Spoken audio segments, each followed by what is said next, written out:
Let's go to the Rude guest hotline. Rude, the most reliable heating and air conditioning products in the DMV. And that's where we find our friend, the award-winning reporter from WUSA TV9 in town, Eric Flack. Eric, thanks for a few minutes. We appreciate it. How have you been? I'm good, fellas. How are you? Are you guys catching up on your sleep in the off season? We're working on it. Danny's no, for me. I have a newborn, so no. That's right. And Danny, I have not spoken to you since. Congratulations. Thank you, pal. Appreciate children are a miracle, and he couldn't be, or he or she could not be luckier with you as a father. So that's sweet. Way to go, buddy. Way to go. Boy number 3. That's what Danny makes. He's got 3 boys. Hey, you're going to have a basketball team here pretty soon. That's right. If you need some undersized white shooters, I got you. You're my guy. You're my guy. I love it. So, Eric, you came out with a story today that I think's been a long time in the making here, in that this is something I kept referencing as seemingly pretty obvious to me, which is if we go from all of the space out in Landover to the RFK site, the best thing about the current stadium that is beloved by tens of thousands of fans goes away massively, and that is the tailgating. Yep. There's no question about it. And I think, what our reporting did was just confirm what you kind of point out could be kind of obvious to anybody who's paying attention. The math doesn't work. The one thing, and I was staggered by this, 144 acres of parking lots around Northwest Stadium FedEx Field. So, for all of us who have been out there and who have seen those sea of parking lots, and it really is the one thing that it has going for it is ample tailgate space. That's a lot of acreage, and just by comparison, and this number if you've been following the RFK campus story, but the RFK campus, the total piece of land that they fought to get back from the federal government is 174 acres, so only 30 acres larger than the parking lots at FedEx Field. When you consider the fact that to make a deal, which still hasn't been made for the mayor, to get some of the swing votes on DC Council, if she's going to get them, to approve this stadium, assuming she gets a deal done with the Commanders, she's going to have to make concessions. And those concessions are the biggest objections, other than using taxpayer money, is, of course, using the last developable piece of considerable land in the district for a sports facility, for a football stadium, when there are ample other needs, including green space, housing, retail, things of that nature. So what she absolutely has committed and is going to have to use a lot of that land, that 174 acres, for these things to appease people, meaning housing, meaning 30 acres has to be, 30%, which is 52 acres, has to be recreation. And then there's the space it's 20 to 25 acres just for the building, just for the stadium itself. So there's a balance of about 100 acres left for housing and retail and entertainment. And there's just no room for, I don't know. I mean, not just a lot of parking lots. I'm unclear about whether there's going to be any surface parking. I'm starting to hear whispers that when it comes to fans, it's parking garages only, a la Nats Park. So that's what I want to get into. Are we talking about no tailgating? Or are we talking about very little tailgating? I am under the impression we are talking about no tailgating on property. So does that mean, as this is going to be a living, breathing, and we're going to act under the assumption that this deal is going to get done, okay, that there's going to be an RFK 2.0. This is going to be a living, breathing organism where the whole campus is going to look different in 5 years than it's going to look in year one. Meaning you're 5 years into the stadium as opposed to year one, and the development and the business involvement is going to be different. So, I've been told, hey, year one, year two, are there going to be places where you can kind of tailgate or find spots to tailgate? Yes. As things get congested, as this living, breathing organism gets going and becomes more and more successful and more businesses want to buy in down there, ultimately, what little space is left over just adjacent to the stadium, potentially, even that goes away. And the best example is the same stadium that the mayor is comparing her pitch to in her presentation to current NFL stadium. She's using U.S. Bank Stadium in Minneapolis as a comp. She uses it in her presentations, and she says this is kind of what we envision. And I've talked to fans there, and they have told me that tailgating has basically become a non-factor there. Stadium. So, the tailgating days very well may be a thing of the past when it comes to the new RFK. Eric Flack with us here on G&D. So, Eric, here, just what's your reaction to this? If you've got Lambeau Field, or if you've got some historical thing where, you're never going to change it, you can upgrade and renovate, but it's kind of this timeless classic, like thinking in baseball, Wrigley Field or Fenway Park or whatever, you don't need to do anything. But if you're building a new stadium, in order to get the economics to make sense, where it costs $2 billion, $2.5 billion, $3 billion, whatever it is going forward, no municipality, city, county, or otherwise is going to go, yeah, we'd love to foot the bill for that and, make a fraction of that back over years with 15 to 20 dates. We'll do Beyonce and 9 home games. You know what I mean? There's no way to get that to fly. This is the new normal. And that's kind of my argument here my thought is, in order to have a stadium, it's got to be, you got a Hilton Hotel, a Panera, a Dunkin' Donuts, and a few cafes and some restaurants and a place to walk your dog. Otherwise, it's not going to happen.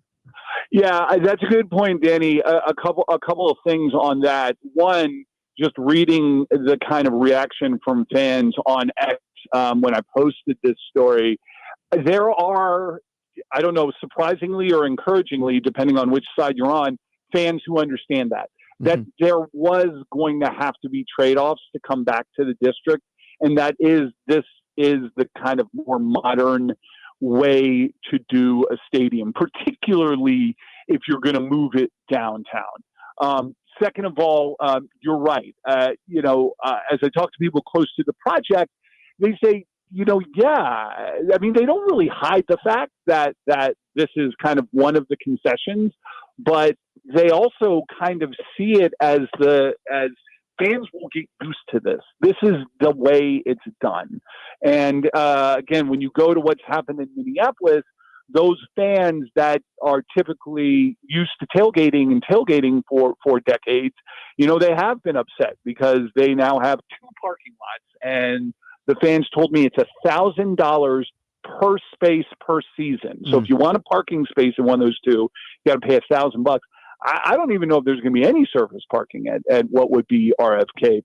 But when you move, if you want the economic development that even Josh Harris talks about with his projects, you can't have it both ways. You can't have seas of parking lots taking up the space that you need.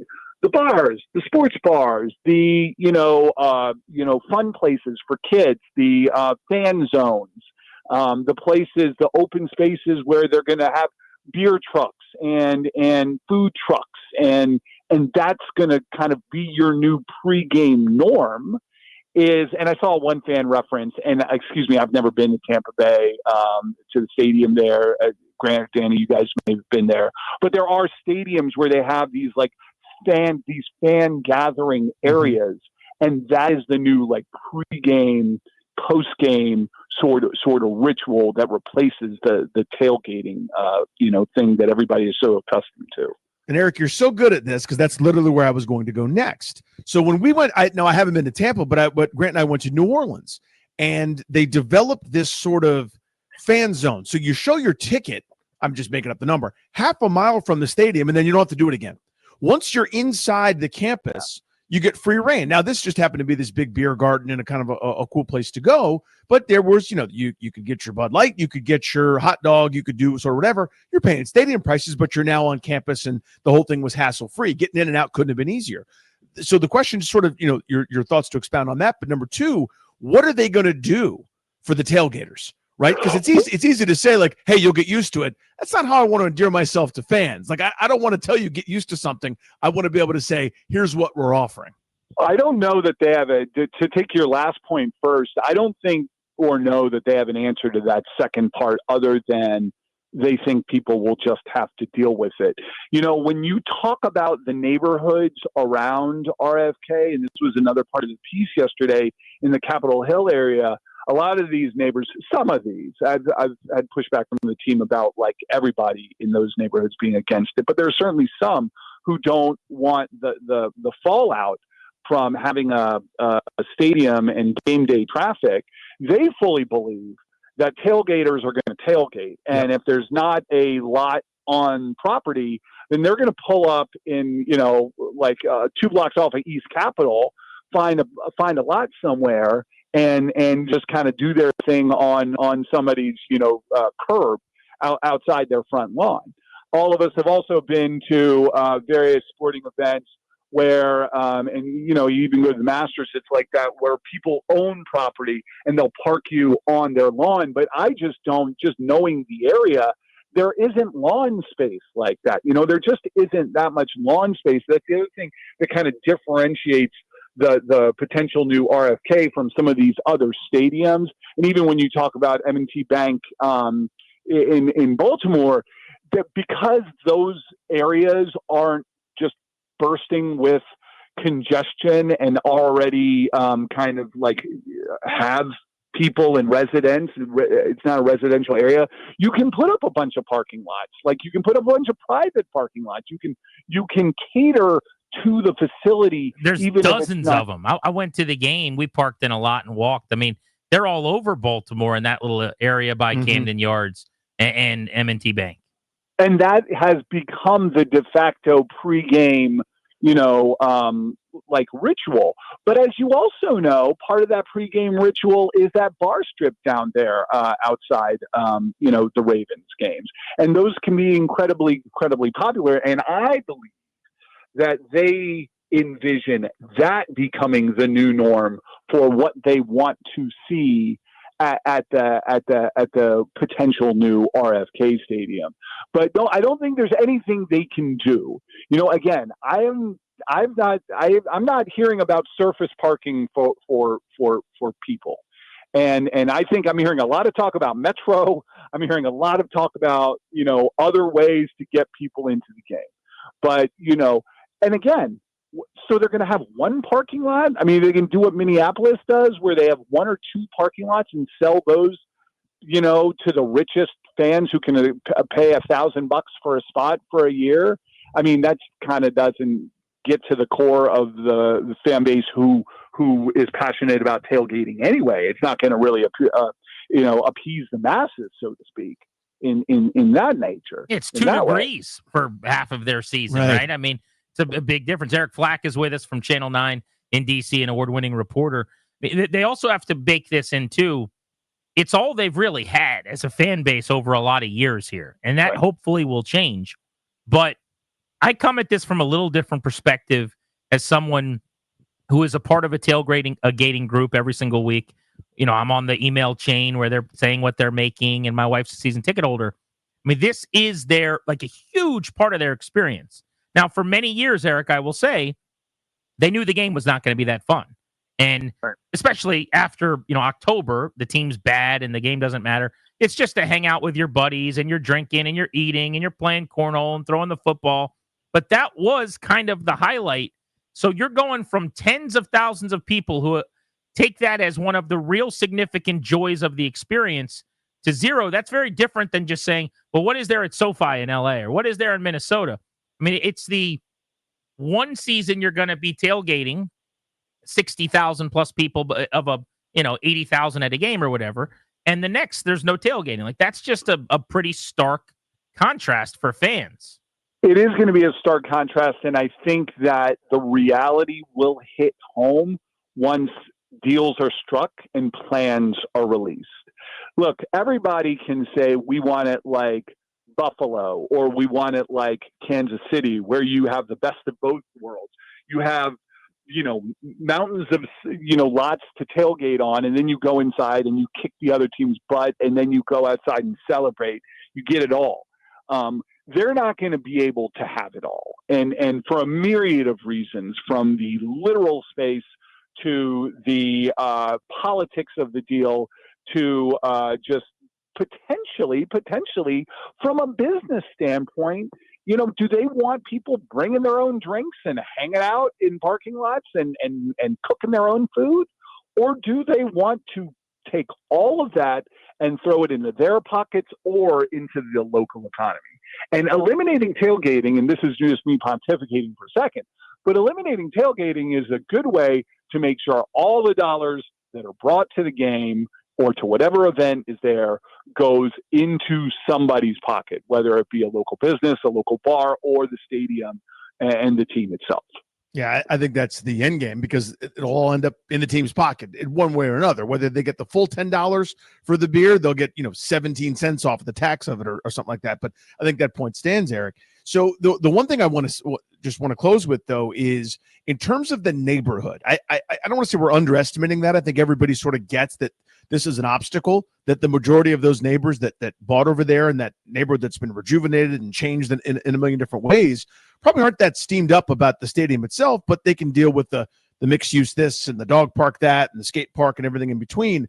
But how much is going to have to be done to appease them here in this process? And that tailgate thing spilling over, I 100% think is a reality going forward. And I could see that being kind of a fight. So go into that a little bit for the neighbors. I think, I guess it was just because I was there yesterday talking to the neighbors, but I couldn't agree more that I got the sense for the first time being in that neighborhood, talking to those neighbors yesterday, they're going to fight like heck to stop this. And they got Charles Allen as their, council member who already opposes it. And he's just one person. He can't, stop it on his own, but they're going to fight hard and they're going to need concessions. I think what I landed on with talking to some people with the team and also just talking with some people with the city as well is I think the answer to that is going to come down to an enforcement issue. I did a little segment yesterday for the story. They still have signs up, like telling people they can't park on those streets during RFK events. There hasn't been an event in RFK in 7.5 years, but yet still those signs are up saying no parking. They can make laws and legislate this, that, or the other on game days about you can't park, you can't tailgate, you can't do this, you can't do that. Neighbors have said, and it is very true, the ultimate question is going to be enforcement. Is the city going to blanket the deal with tow trucks on week one, and anybody who violates to send a message, they're just pulling them out of there? So people literally get the message that not only is there a law, you're going to pay a price if you break the law for taking your party or infringing your game day into these neighbor lawns and their streets and their curbs and that sort of thing. So that's the solution. That's something you don't know whether or not it is effective until literally day one, week one, grand opening, cut the ribbon on the stadium sort of deal. Eric Flack, the story's great. Check it out on WUSA TV9 site. We appreciate you, buddy. Good insight. Thank you. Thanks, fellas. See you. Thank you, buddy. Good. That is Eric Flack with the latest on the RFK site.